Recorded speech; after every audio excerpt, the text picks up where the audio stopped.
Tonight on News 5 Live, snaking lines in Dangriga as hundreds of residents start the process of acquiring land. Lands Minister says he plans to weed out corruption from top to the bottom. How is COVID-19 affecting our mental health? And should you be worried about the new WhatsApp policy updates? Details of these stories and more coming up in tonight's newscast. It's a fact.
Good evening. Welcome to News 5 Live for Thursday, January 14th. I am Marlene Cuellar. It was Prime Minister John Briceño left the country on Tuesday and is to return on January 17th. During his absence, the Minister of Natural Resources, Petroleum and Mining is acting as Prime Minister and Minister of Finance and Economic Development. But those additional duties did not prevent Minister Hyde from a scheduled visit to Dangriga, where the first of a series of consultations is taking place. It's an effort being undertaken by the Lands Department to provide administrative services to process land documents for ordinary Belizeans. News 5's Dwayne Moody reports. For decades, the process of acquiring a piece of land, be that lease or title, has been frustrating. Many would travel to the Lands Department in Belmopan to be given the runaround and spend hours in the sweltering heat just to be turned away, while a privileged few would easily access services. Look here, I apply for a piece of land for I turned 21. I get a piece of town land because I squat it, Wagerale. I squat that. Now I get a piece of farmland where I don't have to squat. Martinez, a popular Belizean artist, was among hundreds of residents from the Dangriga constituency in southern Belize, including the villages of Sarawee and Hope Creek, who made their way to the town council office in the culture capital for an opportunity to start and in some cases complete transactions to own a piece of land. They are sanitizing twice before they go up to the town hall where the consultations are taking place with the different staff members from the ministry, and so that is what is happening. We have had to explain to them that he will be back, because this is just the first of a series for him coming down here to give service to our people here in Dangriga, Sarawee and Hope Creek by extension. And so he will be back next week, and we have explained that to them, and after explaining that, you would notice that the crowd started to leave. So it's 150 numbers that we're giving out, and then next week he will be back and we will make that announcement, and he will serve another 150 until, he sees as many people as he can. It's the first of a series of consultations by Natural Resources Minister Cordell Hyde to take the administrative services of the Lands Department to the people, for whom, as born Belizeans, a piece of the jewel is their birthright. It was very clear to us from the very beginning that people struggle with navigating the whole cumbersome process of getting a land or applying for a piece of land, and particularly the ordinary people. The big people, they have ways and means of getting things done, but the ordinary people don't. And so we figured a long time ago that we really have to go to the people. At the end of the day, we have to take this all over the country. We have to make sure that people in every nook and cranny get an opportunity to own something, so that they can get themselves out of poverty and ensure that their children can move on with all the added opportunities that comes with owning a piece of land. While coordinators say over 1,000 persons came out, only 150 would be dealt with today, much to the disappointment of many. But Minister Hyde says that the team returns to Dangriga next week. So where will the land being sought be sourced from? Dangriga is facing the same problem we have in Belize City. There's no national lands. Basically, they're all gone. And so ultimately, in order for the Dangriga residents to get land in Dangriga, we'll have to acquire land. We'll either have to buy it or compensate landowners with land somewhere else, and that's going to take a little while. For now, we have land in some of the surrounding villages, and so we're trying to make that accessible to the folks here, and they're more than willing to take that up. As residents exited the town hall, their excitement could be felt, even as the documents in their hands were but only a first step in the process of acquiring a piece of leased land. The process wasn't bad. Well, the line was long, yes, but being out here and, trying to get the numbers was a bit hectic, but all in all, everything went well. And going upstairs, the process, with social distancing, it seems long, but everything went well. We saw the minister, our particulars was processed, and everything went well. I am excited. I applied a long time for one land, and I still not get none. Now I'm in the process, so, I wait for make they call me, and then they were approved. Dwayne Moody for News 5. It was infamously dubbed as a hotbed of corruption by former Prime Minister Dean Barrow. And tonight, new Lands Commissioner Cordell Hyde speaks of the unabated pillaging of Crown land facilitated by former ministers and employees of the Ministry of Natural Resources. Land scams, land grabs, it is all being uncovered by Minister Hyde, who says that many changes will be undertaken at the department, including some persons being terminated. Hyde says that it is not to be confused with political victimization, but a change in the culture of doing things. I tried to outline a bit of it in the House, and that's only the tip of the iceberg, really. It's really just a grand scheme all over from way back in the days of Vega, where people were conned, really. You know, ordinary people would go to an area representative with your social security card to get some kind of assistance, and they get a copy of your social security card and are able to do all kinds of magical stuff with your social security card. They're able to put lands in your name and you don't know. They are able to, you get a piece of land in a prime location and you don't know.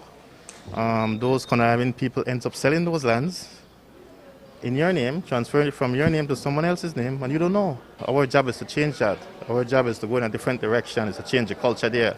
As I said in a House meeting last week to our public officers and would-be public officers, if you want to help poor people and you want to give them a chance to own a piece of land, then we'll be good. If that's not what you're into, and you just want to get rich, and all you're worried about is yourself, then we're going to be bad, you know. But ultimately, it's the tall order and the tall task we have to change the culture and make sure that this department works for ordinary people. Make sure that ordinary people who have long been disenfranchised, long been disadvantaged, long been landless and voiceless and hopeless, that they get an opportunity to own something. While speaking about weeding out the department's corruption, among those who have left is Wilbert Vallejos. Vallejos was the lands commissioner under the UDP administration.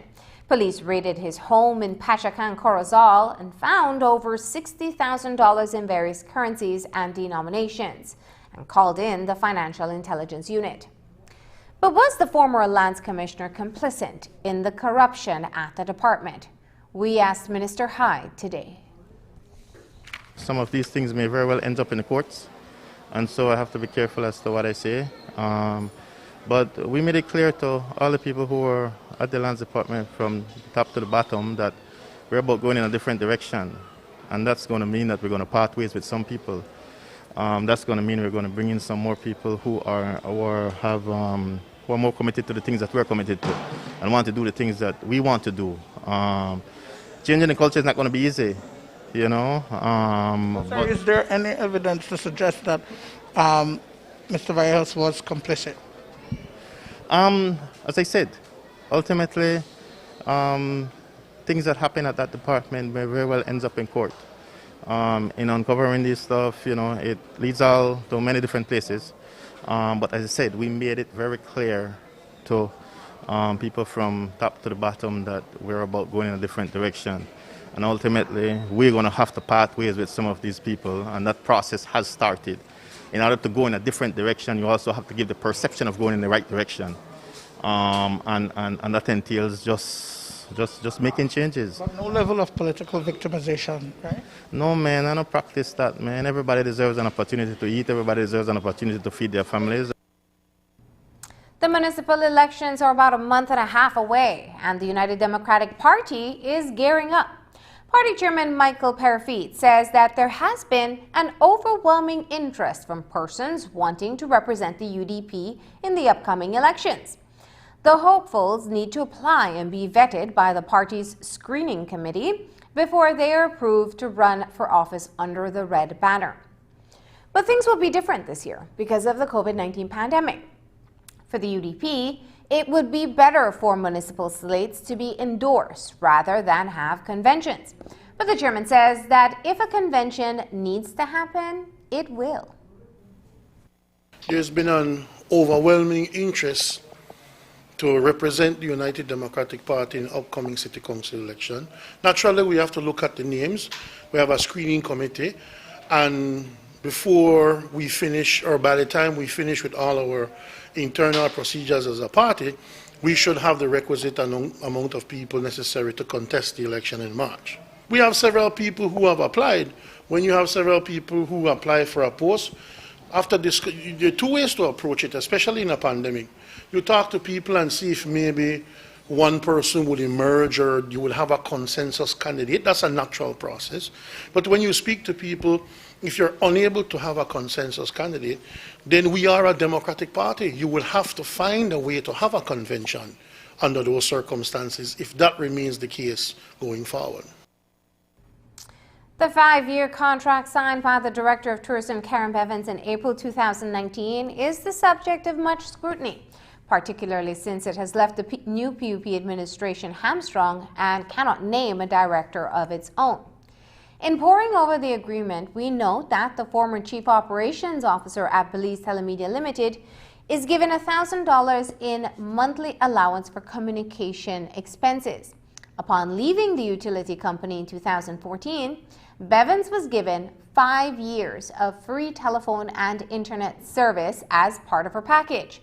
While we're not privy to the details of her initial contract as Director of Tourism, it stands to reason that the terms are very much the same where communication expenses are concerned. If this were the case, it would suggest that Bevins may have benefited from the allowance despite her monthly bill being waived. News 5 has confirmed that the 5-year period of free telephone and internet expired at the end of March 2019. When Commissioner of Police Chester Williams was pulled over by a fellow officer last week in Belize City for driving around during the overnight curfew hours, many thought it was a joke being ran at the expense of the top cop. In fact, when asked about it by the media, he laughed it off as though it was no big deal. Well, the officer who stopped the compol on the night of January 6th was given an earful for failing to understand the section of the Police Act and quarantine regulations that authorize the Commissioner of Police to be out during the curfew hours. In a recorded conversation that has since been leaked, Commissioner Williams dresses down the officer and goes as far as citing the piece of law that allowed him to move around the country. Here's how the scolding unfolded.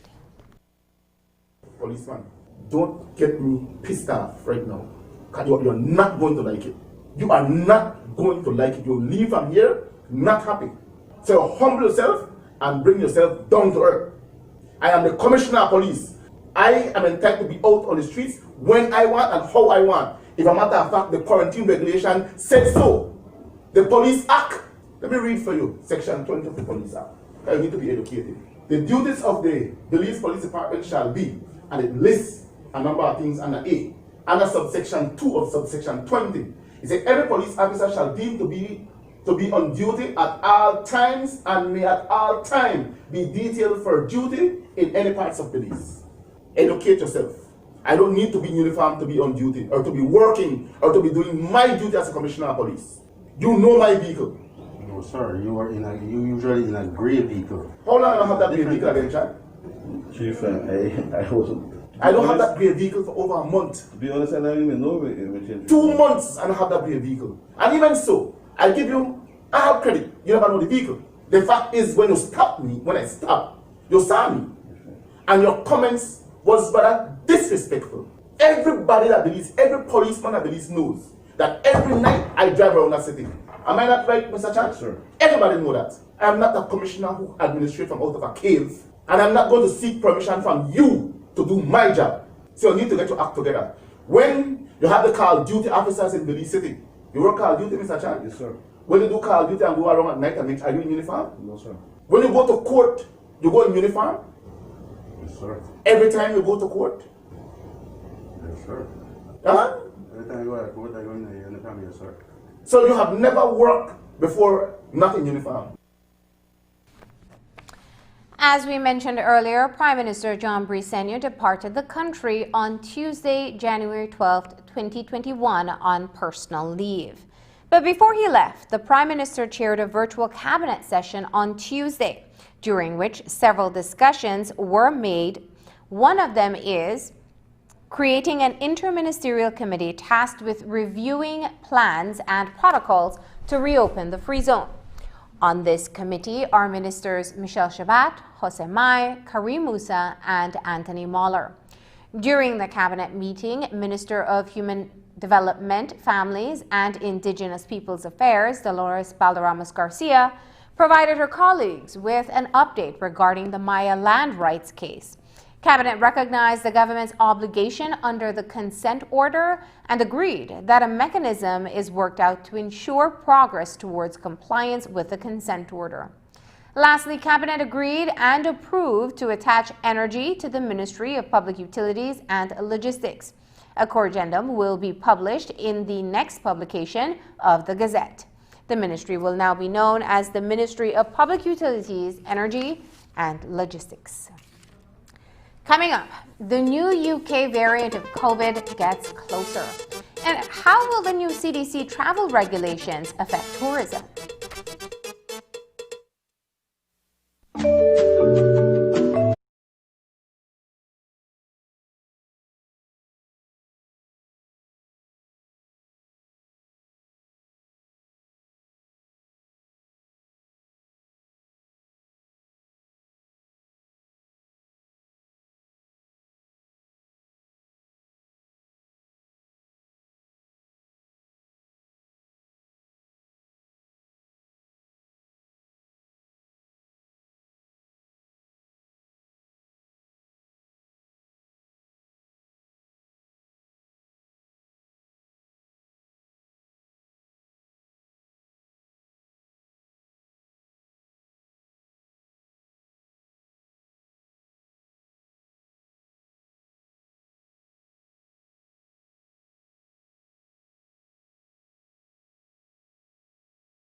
The U.S. government will now require travelers to present negative COVID test results when entering their country.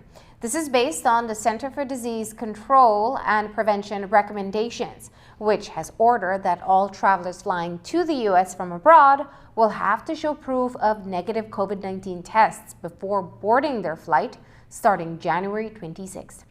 Travelers will be required to show proof of a negative viral test, and this applies to everyone, including American citizens.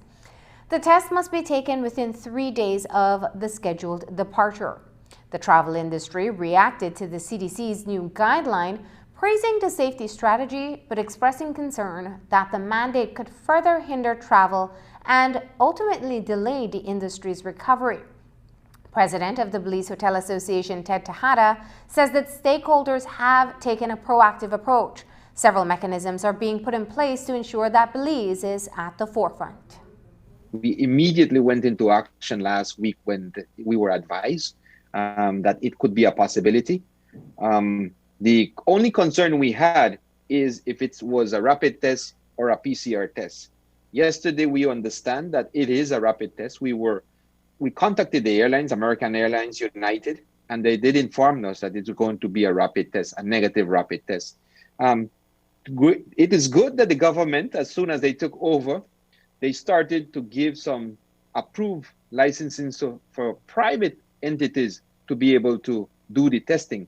As you were aware, prior to it, it was only the government institution or the laboratory that had the technology to do it. At this moment, we are aware of several private entities who have a permit to do the testing. So what we're looking at, how can the stakeholders partner with some of these private entities and be able to have them come to the hotel to do the testing, rather than having the tourists, let's say, leave San Pedro, have to come to Belize City, go to a polyclinic or the hospital 3 days prior to leaving to do the test so that he can get the results. We don't want that. From concerns about new travel regulations to the growing concerns about the highly infectious new strain of the novel coronavirus, first detected in United Kingdom last September. Experts say the new strain can become more common simply by being in the right place at the right time. The new strain has been recorded in 50 countries, including Jamaica, and most recently in Mexico this week. In Belize, we cannot test the specific strains of the virus in the country, so the Ministry of Health relies on its partners to help with surveillance. We have been able to, the Central Medical Lab, along with Baylor College, we have been able to ask their assistants to help us to do the specific tests, which is it's called genotyping, to look for the strain, or just to look at what are the strains that are affecting our people over the last few months. And immediately, once the question was asked to the Baylor College group, they immediately responded that they are more than willing to help. And so this has started already. The time frame as to when we will get results, I'm not too certain about, because it's quite a lot of swabs that they will have to be looking at. But they had, because we have signed on to this AFI's acute febrile illness study, they had already had some swabs there already. So they have started that process. So hopefully we will hear soon with regards to what strains we have and if we do have the new strain in country. As we reported on Tuesday, in 2 weeks after almost a year of dormancy, the Corozal Free Zone will reopen for business. Viewers will recall that in the first quarter of 2020, the zone was closed to prevent the reintroduction of COVID-19 through the northern border, and all its economic activity came to a screeching halt. Despite discussions of an eventual reopening, a definitive date was never set. Hundreds of workers had to be sent home, and some may have presumably moved on to other jobs.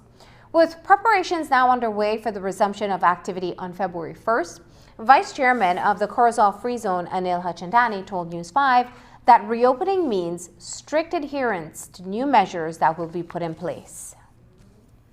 The management of the free zone and the government have taken a very serious approach to get the free zone opened, as they know that the situation of the Corozal Free Zone has been dire because it's been closed for almost a year, and there's a lot of stakes. There's a lot at stake. So at the moment, preparations are being made when it refers to safety. The free zone management is in consultation with the health department to put in all the safety protocols in place. In the sense, first of all, we are putting in the tunnel where all the walk-in employees, they will be sanitized with they've got to do a walkthrough when they enter in. Mask wearing is a must. Hand washing, basins are being installed, wash basins are being installed outside every business.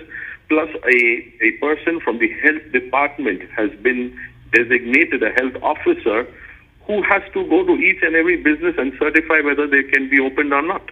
So if they find any business not in compliance with the safety measures, they will not be allowed to open. So this is where it is. So preparations are actually, as we speak, happening to put all these things in place for the opening. They had made a promise to open up the free zone, and when they opened up, when they actually got into government, they got to understand where the situation was with the pandemic and with what's happening in the free zone. I think they had tried to open it earlier on. They wanted the free zone to be open by Christmas, but that was not possible because the cases of the virus was still around, and it was not possible. It was not possible for them to have made good on that promise earlier. No, but they have looked at it slowly, and they have come to an understanding that a lot of these safety measures need to be put in place. Now, the question comes, who foots the bill? So they were in consultation with Chamber of Commerce of the Corozal Free Zone, and they came up with a formula, the government and the Chamber, that the business community would be making some contribution towards this. Not all upfront. It's just a commitment. It's based on importations that have taken place. UNICEF handed over to the Ministries of Human Development and Health and Wellness PPE supplies to support the national response to COVID-19. On Wednesday, 2 containers filled with synthetic blankets, N95 masks, face shields, and other supplies were offloaded with assistance from the Belize Defense Force for distribution today. News 5 spoke with UNICEF's Monitoring and Evaluation Officer, Paulette Wade. Remember that along with COVID, we also had several bouts with flooding. And so part of what we are giving to Ministry of Health and Human Development is to support them in terms of COVID as well as in other disasters that we might face. 2,000 blankets for Ministry of Health. We're also giving thermometers so that community health workers who are in the villages, in the rural communities, have access to thermometers. We're giving masks, the K95s. We're also giving face shield as protection to support our frontline workers to ensure that they're properly protected as they support all communities in terms of the response for COVID. Human development is the same thing. While you might say they're not directly frontline workers, as you understand the state of play in terms of mental health and in terms of increase in family-based violence, you're going to understand that the human development, the social workers, they also need to be protected because they also have to respond in the context of COVID to whatever family issues might arise and whatever children might need their support during this time. The psychological effects of the novel coronavirus are not limited to a victim, but can be experienced by an entire household and the population on a whole. Whether it has affected your income or your ability to socialize, COVID-19 indirectly and for many directly can affect your mental health. News 5's Dwayne Moody takes a look at the mental side effects of COVID-19.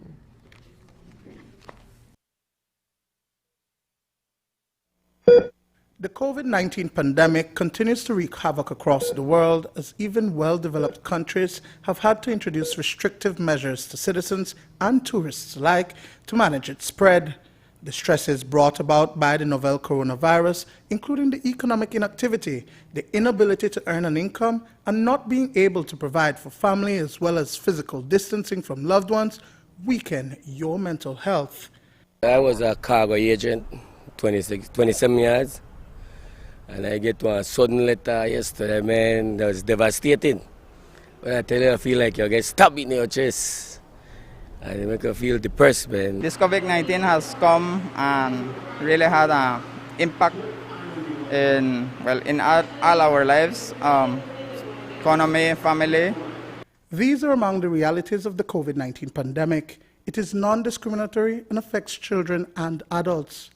As of January 13th, police has recorded 11,419 confirmed cases so far and has a fatality rate of 2.43, which translates to 278 deaths, the third highest in the Caribbean.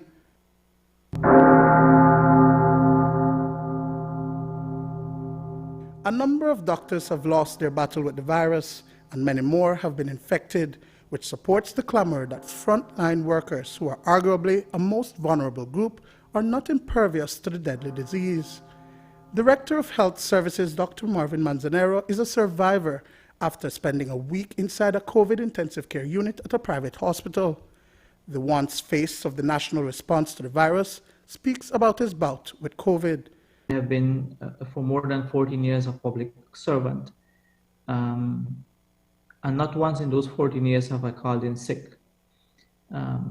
And even though this is my second bout in an ICU, because I had one in 2012,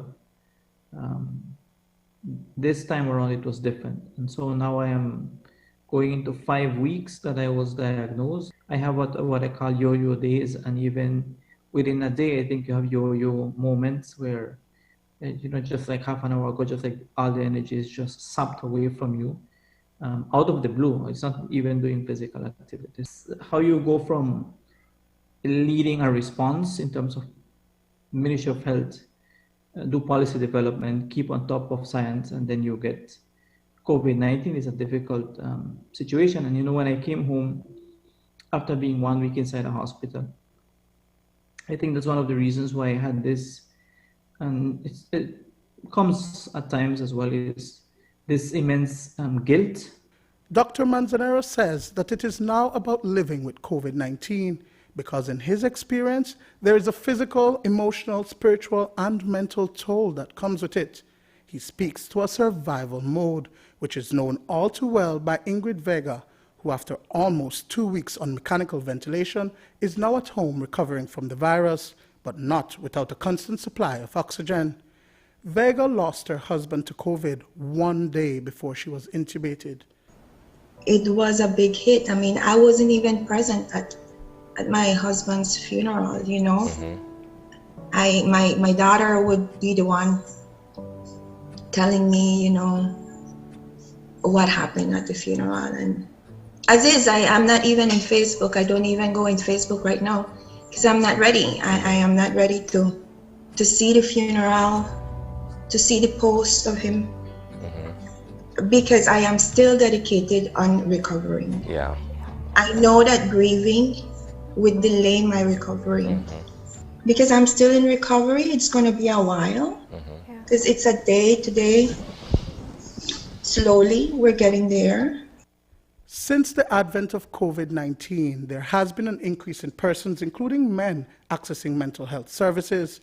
Mental health professional Amy Jex says there has been an effort to keep people engaged during these stressful times. There have been a lot more people accessing services, and you would be surprised that it's not just people who typically would access services. With COVID, a lot more people are more open to recognizing their emotional needs. There's a lot of grief associated with COVID. It's not just anxiety, it's grieving who you are. The mental needs are not just academic. Psychosocial needs, definitely developmental needs. It's not an alternative.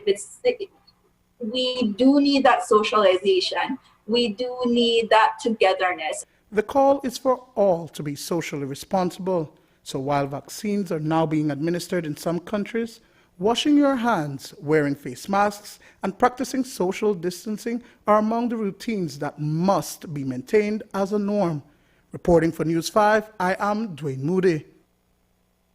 After the break, senators debate new comptroller of customs and businesses are ready for reopening of the free zone.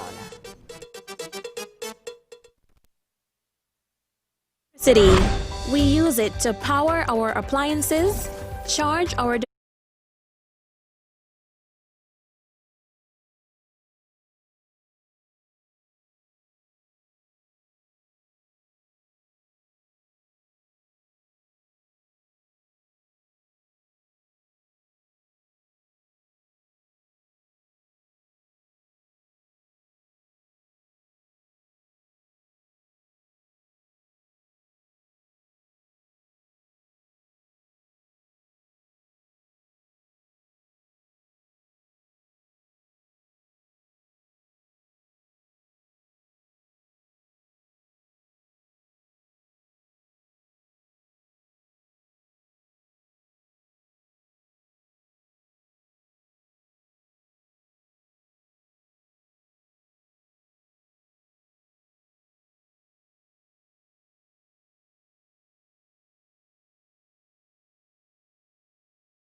There was some controversy about who would succeed Colin Griffith as the next Comptroller of Customs.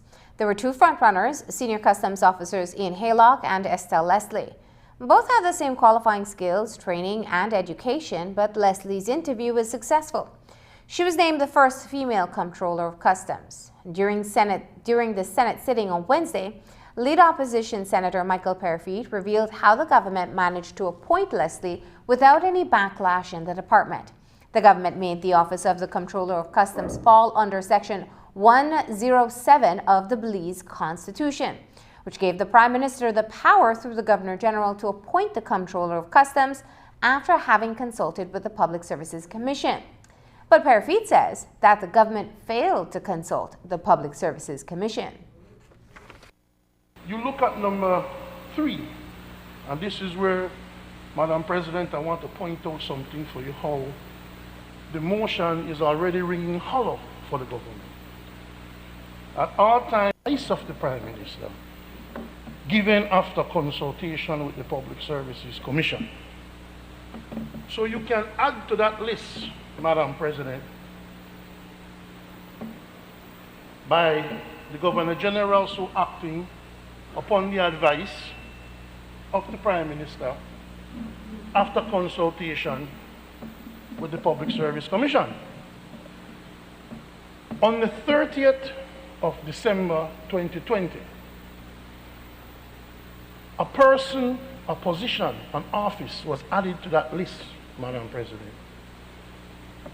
And the position added to that list was the Comptroller of Customs.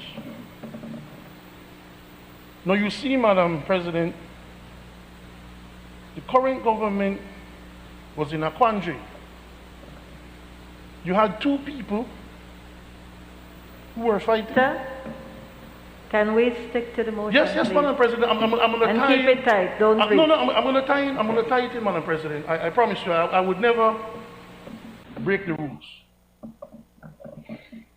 The government had to decide which of those people it wanted to appoint to be the comptroller. So what they did was, to avoid any backlash within the Customs Department, they created the Comptroller of Customs as a 107 appointment, which means whoever the Prime Minister wants can just go in there without question, because that person will be going under the Constitution. But the point is this, Madam President. The Constitution says that the Prime Minister cannot advise the Governor General to create or to put the Comptroller of Customs under 107 until the Prime Minister has consulted with the Public Services Commission. I've been in contact with the Public Services Commission, Madam President, and they have informed me that they have not been so consulted. So we have the position of the Comptroller of Customs being put under a 107 provision without the government following the law. So how can you come to this august body and say that you will at all times faithfully uphold and defend the Constitution and laws of Belize, when from the 30th of December, you have already broken it?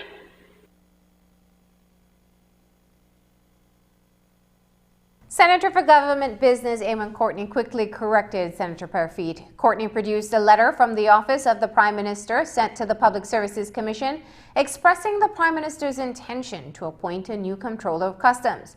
That letter, however, went unanswered, and the government proceeded with its plan. Courtney stressed that the office was lawfully designated and the Comptroller is lawfully appointed. Senator Parafit insinuated, if not outrightly questioned, our sincerity. Do it! Do it! Beat the chest. he research, he call, he investigate, he look into this. 107. How could they dare assign controller of customs to 107 without complying with the Constitution? You read the Constitution. Let me help you. Call me, text me. When you have a doubt, contact me. Please be advised that the Prime Minister intends to advise the Governor General that the Office of the Controller of Customs be designated an office to which Section 107 of the Belize Constitution applies. Therefore, advising the Governor General, the Prime Minister hereby seeks your views on the above-mentioned intended advice to the Governor General by responding to this letter by no later than the 29th December 2020. An early reply would be appreciated. Sincerely, His Excellency Stuart Leslie, Cabinet Secretary.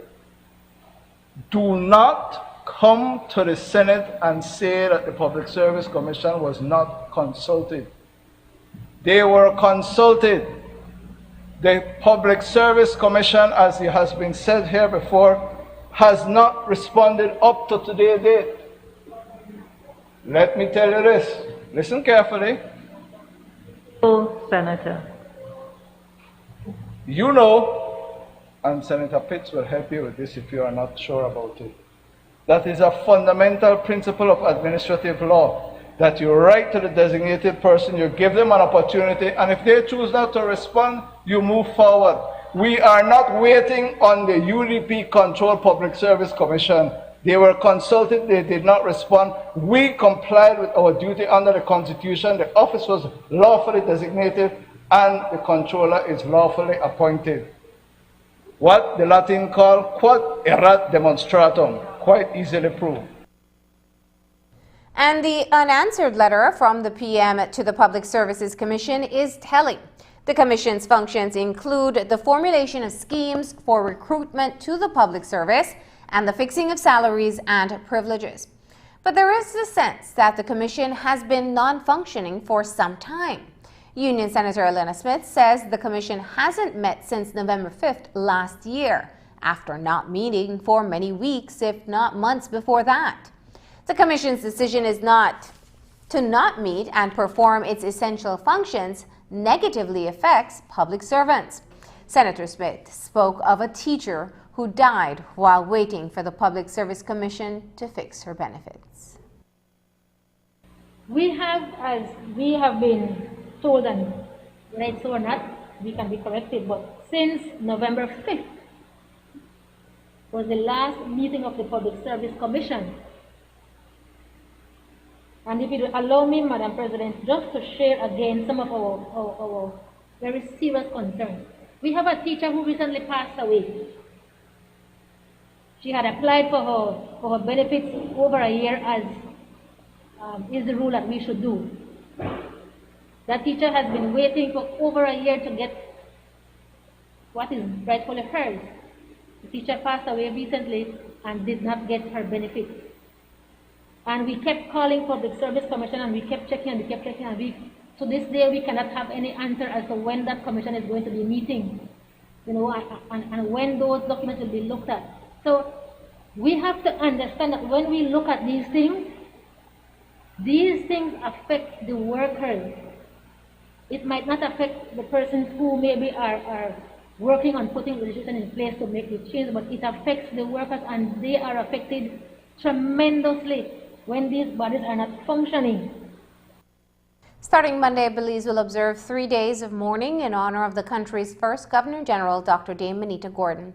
Gordon died on New Year's Day in Inglewood, California at the age of 90. She served as Governor General from 1981 to 1993. Dame Benita Gordon was respected across the country for her willingness and determination to serve. Her body will arrive at the Philip Golson International Airport on Monday. On Tuesday, the body will lie in state at the House of Culture, and on Wednesday, the state funeral will be held at the Cathedral Church of St. John the Baptist. You can tune in to Channel 5 for live coverage of all of these events. On Wednesday, Foreign Minister Eamon Courtney described Gordon as a very respectful and respectable Belizean woman.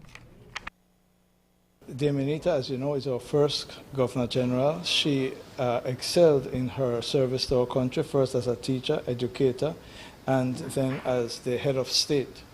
Her body will be coming, and it is going to be a 3-day event, which I think gives importance to the very, very sad occurrence of her passing.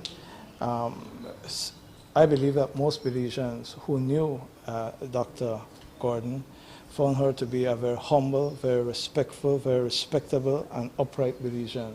And I think that having a state funeral for her is properly, according to her, the right and respect that she's due. When we come back, what's up with WhatsApp's recent changes? We'll break down what it means for your privacy.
2 billion people are registering users of the messaging service WhatsApp. It's one of the most widely used apps across the world. And in these COVID times, it has helped many of us stay in touch with loved ones with their text, voice, and video messages and calls.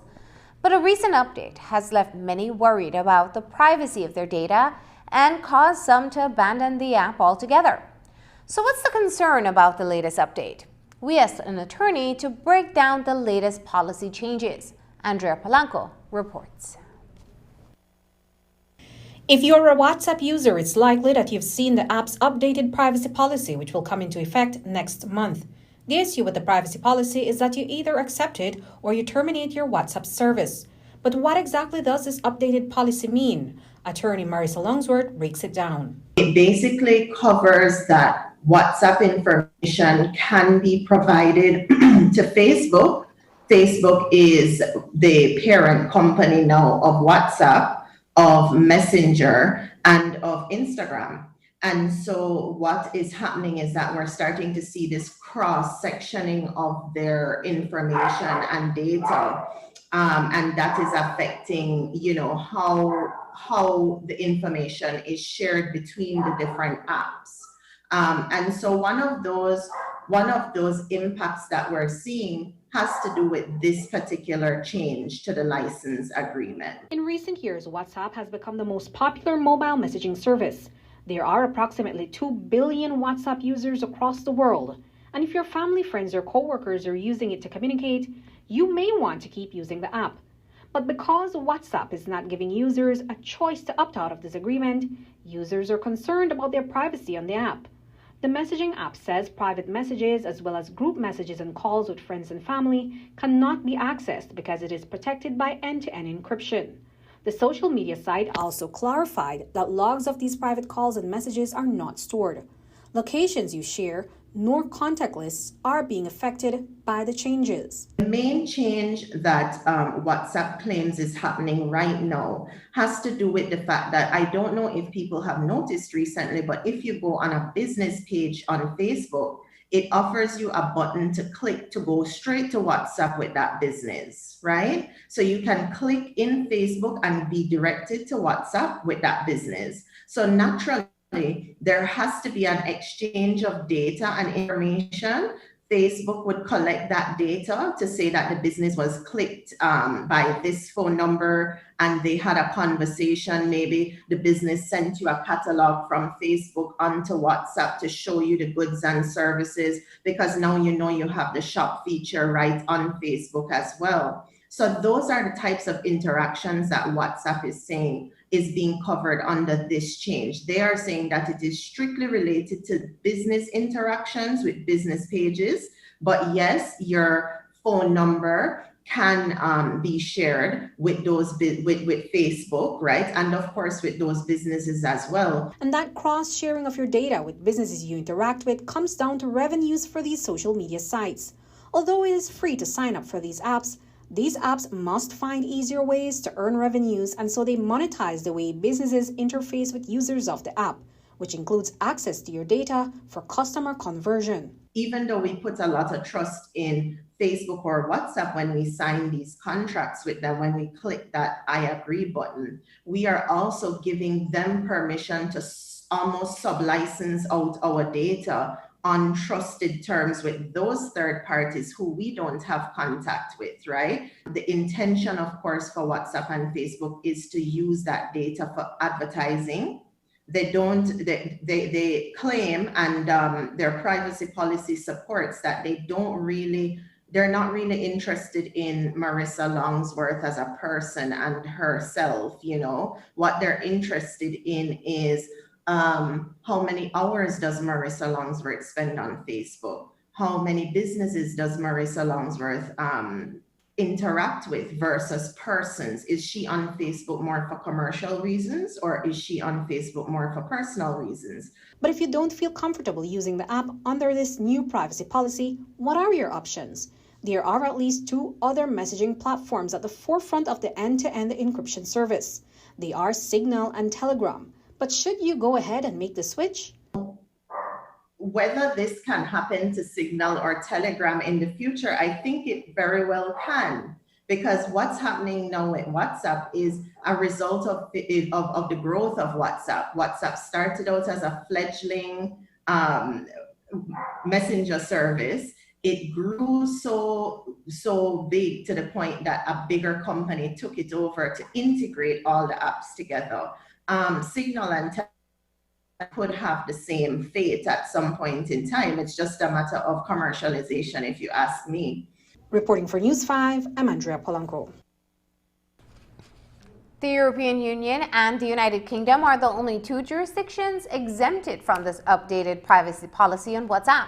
Their special privacy protection rules and laws carry hefty multi-million-dollar fines that these multi-billion-dollar companies have refrained from taking on. You would not have noticed, as there is an obvious lack of fanfare surrounding the launch of this new product. It is a new brew hitting shelves across the country. We were invited to a press launch at Pirates Beer's company headquarters, located just outside of Orange Walk Town. This morning, Sani Cayetano traveled to Carmelita, where he got a first taste of the Pirates brew. A new Belizean beer is making its debut at a retail store near you this weekend. Pirate Beer hails from Carmelita and is a proud product of a trio of Asian businessmen, including Ken Shing, Kevin Zin, and Jun Sang, who decided to expand their line of local products by including a local brew. The offering is one of two beers from Caribbean International Brewery that is being introduced to the domestic market. Caribbean International Brewery started since November 2014, 6 years from now. For the past 2 years, we have in the market our water, the H2O water, and we have 3 different sizes of the water and the pouches. This has been in the market for the North, Corozal, and Orange Walk for the past 2 years. This last weekend, we launched our beer, the Pirate Beer, as you can see, and that is our product that we have right now. At 251 milliliters per bottle and an alcohol content of 4.3%, Pirate Beer is comparable to Lighthouse Lager beer. Not so much by taste, but by category of light-colored beer made with a low proportion of hops. What makes unique this is that our ingredients are mainly imported high-quality malt and fresh advanced special hops. Most importantly, we are using completely pollution-free deep ground water, which is fresh water, to brew since the Belize River is already polluted. So we take that in consideration and we're using our own wells.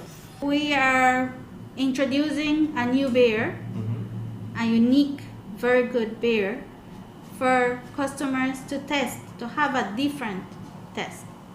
That flavor is reminiscent of Taiwan beer for those who have had the opportunity to sample the island nation's best-selling ale. While it is being sold to Belizeans at $2.50 per bottle, CIB has its eyes on the external market since it does not intend to compete with other local offerings. We are mainly focusing on exporting, okay, the export market, but we are also considering our Belizean market as well. So our products will be found all Belize. All Belize, yes. Throughout the country? Yes. For the water before was only to the north, Corozal and Orange Walk, but now we will be sending our products in all districts through Belize. Located in Orange Walk District, the facility is comprised of several buildings, including a factory that is off-limit to the media because of COVID-19 and the fear of contamination. That concern has also prompted management to have employees, particularly those working in the brewery, remain on the compound at all times. While we did not get a chance to tour the facility, it is safe to say that the compound occupies several acres of land, property that is owned jointly by the 3 investors. We are a company looking to help Belizeans and the country of Belize. You all know that through this pandemic, we are having a rough time. And exporting our products, a Belizean product, will help a lot the country. Money coming in the country. That's what we all need. Also, the company here, it's not to compete, but to help Belizeans have a better standard of living, providing jobs, and not only to the people to the north, because as I told you, it will be throughout the country, our products, and we are having jobs directly and indirectly.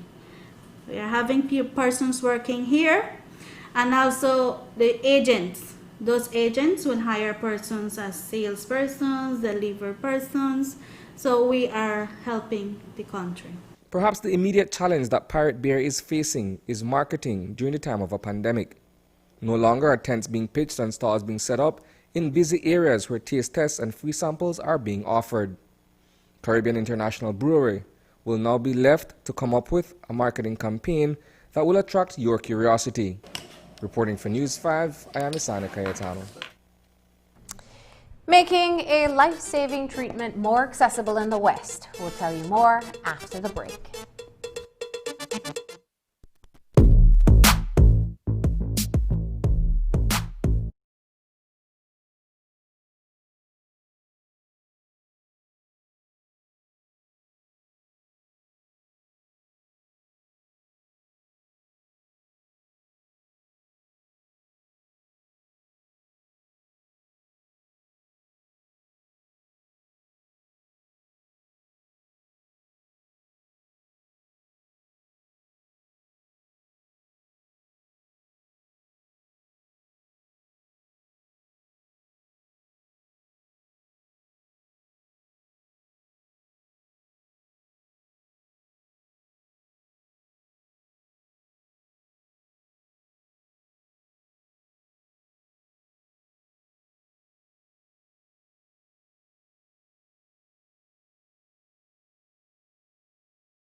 A new health clinic opened its doors in the West on Wednesday. It will offer a much-needed service to a very high-risk population and relieve them of risky inter-district travel. Tonight in Healthy Living, we take a look at the opening of the Ramona Linda Dialysis Clinic in San Ignacio, Cayo.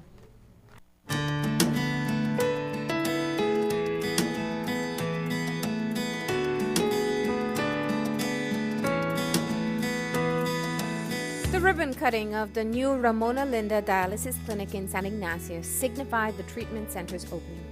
Government ministers and other guests celebrated the addition of the new clinic in the West. But the new access to the life-saving treatment is most meaningful to those whose lives depend on it. I have been in dialysis, like I told you, for 3 years, and I'm living a normal life with hemodialysis. I have tried the clinic. I came last week, and it was perfect, and I'm happy it's here in San Ignacio, and many are out there waiting to come to take their dialysis here.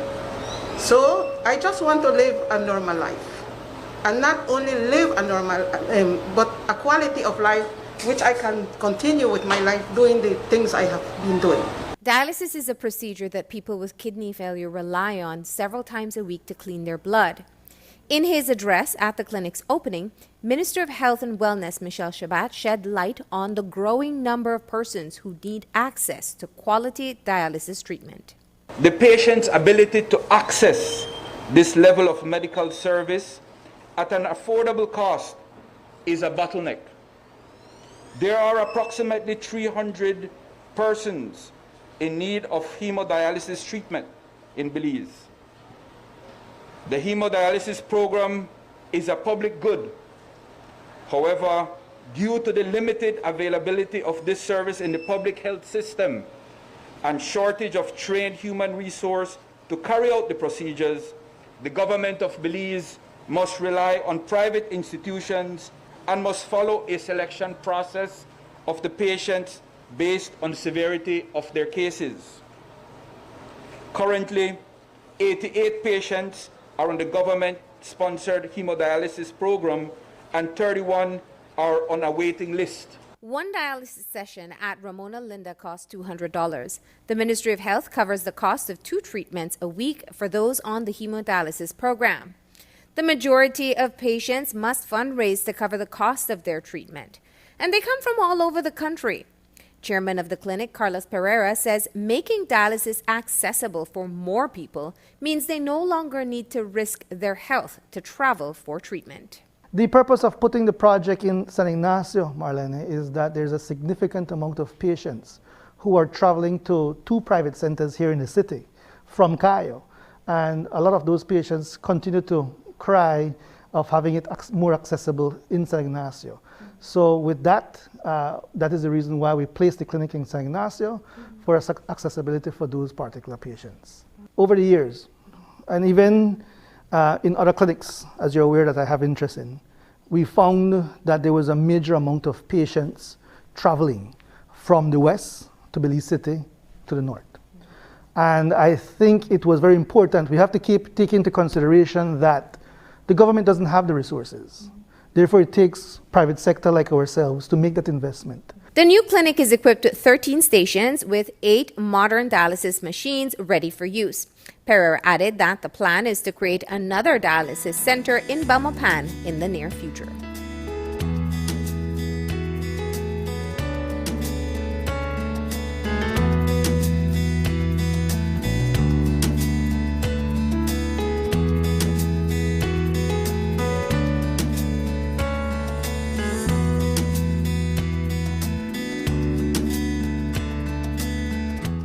And that's the news. Tonight's broadcast is available in both text and streaming video at channel5belize.com. You can also connect with us on our Facebook page at News 5 Live. I'm Marlene Cuellar. Thanks for joining us. And from all of us here at News 5, please remember to wash your hands, keep your social distance, and stay safe. Good night.